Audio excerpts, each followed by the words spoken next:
ابلیس کو شکست دینا۔ ہمیں ابلیس کی مقامی کلیسیاؤں اور دوسری مسیحی تنظیموں کو تباہ کرنے کی مسلسل کوششوں سے آگاہ رہنا چاہیے۔ میں مشل ہوں۔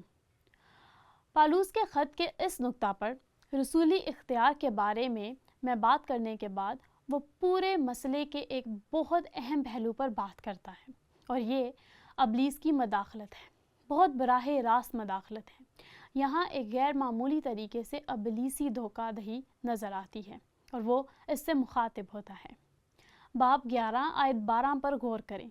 لیکن جو کرتا ہوں وہی کرتا ہوں تاکہ موقع ڈھونڈنے والوں کو موقع نہ دوں، بلکہ جس بات پر وہ فخر کرتے ہیں اس میں ہم ہی جیسا نکلیں۔ دوسرے لفظوں میں وہ عام طور پر کہتا ہے وہ سچے رسول نہیں ہیں۔ اب یہ اس کو چھو لینے والی صورتحال تھی کہ خود کا دفاع کرے، اور عام سی بات کہتا ہے کہ میں ایک سچا رسول ہوں اور میں تمہارے لیے اس بات کو ثابت کر رہا ہوں۔ میں نے اس کا چناؤ نہیں کیا، خدا نے مجھے چنا ہے، لیکن وہ جھوٹے رسول ہیں اور میں اس مسئلے کو پیش کرنے والا ہوں۔ یہ بات وہ کہہ رہا ہے کیونکہ ایسے لوگ جھوٹے رسول اور دغا بازی سے کام کرنے والے ہیں اور اپنے آپ کو مسیح کے رسولوں کے ہم شکل بنا لیتے ہیں۔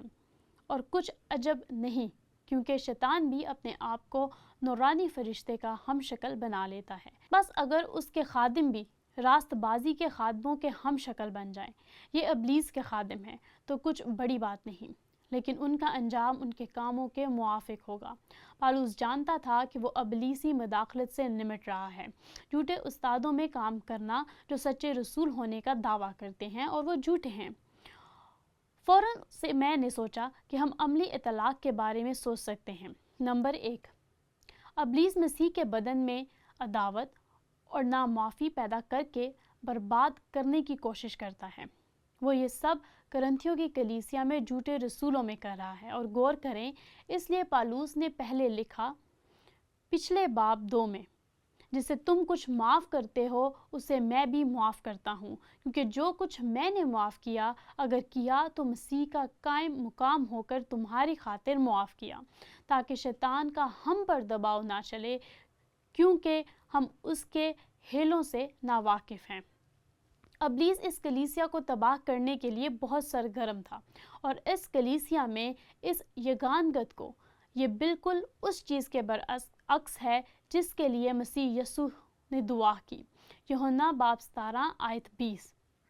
ہم نے اس دعا کو بہت دفعہ دیکھا ہے۔ میں صرف انہی کے لیے درخواست نہیں کرتا، بلکہ ان کے لیے بھی جو ان کے کلام کے وسیلہ سے مجھ پر ایمان لائیں گے، تاکہ وہ سب ایک ہوں، یعنی جس طرح اے باپ تو مجھ میں ہے اور میں تجھ میں ہوں، وہ بھی ہم میں ہوں، اور دنیا ایمان لائے کہ تو ہی نے مجھے بھیجا۔ اور اس لیے ابلیس ہمیشہ یگانگت کو تباہ کرنے کی کوشش کرتا ہے، کیونکہ وہ جانتا ہے کہ لوگ مسیح کے پاس ہماری دوسروں کے لیے محبت کو دیکھ کر آئیں گے، اور وہ یہ بات ہرگز نہیں چاہتا۔ دوسری بات، ابلیس غیر ایمانداروں کے ذہن کو اندھا کرنا چاہتا ہے تاکہ وہ انجیل کے پیغام پر رد عمل پیش نہ کریں۔ پالوس اس بات کو پہلے ہی دوسرے کرنتھیوں باب 4 آیت 3 میں بیان کرتا ہے، اور اگر ہماری خوشخبری پر پردہ پڑا تو ہلاک ہونے والوں ہی کے واسطے پڑا ہے، یعنی ان بے ایمانوں کے واسطے جن کی عقلوں کو اس جہان کے خدا نے اندھا کر دیا، تاکہ مسیح جو خدا کی صورت ہے اس کے جلال کی خوشخبری کی روشنی ان پر نہ پڑے۔ ابلیس غیر ایمانداروں کے ذہنوں کو بند کرنے کے در پر ہے، لیکن وہ ان کو بھی گمراہ کر رہا ہے جو ایماندار ہیں، جو کہ ہمارے تیسرے نقطے کو پیش کرتا ہے۔ ابلیس اچھے ایمانداروں کے ذہن کو بھی خراب کرنا چاہتا ہے تاکہ وہ مکمل طور پر خود کو مسیح کے تابع نہ کریں۔ یہاں پر پالوس کرنتھیوں سے کلام کرتا ہے جو کہ ایماندار مسیحی تھے مگر گمراہ ہو گئے تھے۔ وہ کہتا ہے، لیکن میں ڈرتا ہوں کہیں ایسا نہ ہو جس طرح سام نے اپنی مکاری سے ہوا کو بہکایا، اسی طرح تمہارے خیالات بھی اس خلوص اور پاک دامنی سے ہٹ جائیں جو مسیح کے ساتھ ہونی چاہیے۔ اس لیے اس خط کے اس نقطہ پر وہ ابلیس کی اس گمراہی کی جڑ کو پکڑتا ہے، جو کہ غور و فکر کے سوال کی طرف لے جاتا ہے، اور سوال یہ ہے، کیسے ہم ابلیس کو اس کے برے ارادوں سے کامیاب ہونے سے شکست دے سکتے ہیں؟ اچھی خبر یہ ہے کہ ہم یہ خدا کی مدد سے کر سکتے ہیں۔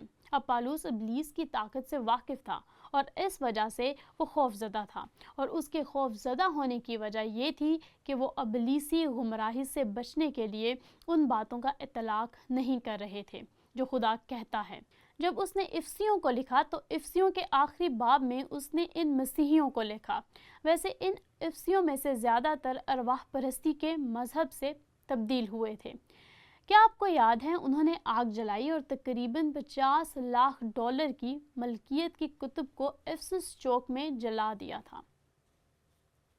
جادوئی کتب، یہ وہ لوگ تھے جو مسیح میں آئے تھے۔ پالوس ان کو لکھ رہا ہے اور خبردار کر رہا ہے اور کہتا ہے، حوصلہ رکھو، تم ابلیس پر فتح کر سکتے ہو، اگرچہ پہلے تم اس کی عبادت کرتے تھے۔ وہ کہتا ہے، خدا کے سب ہتھیار باندھ لو، بس سچائی سے اپنی کمر کس کر۔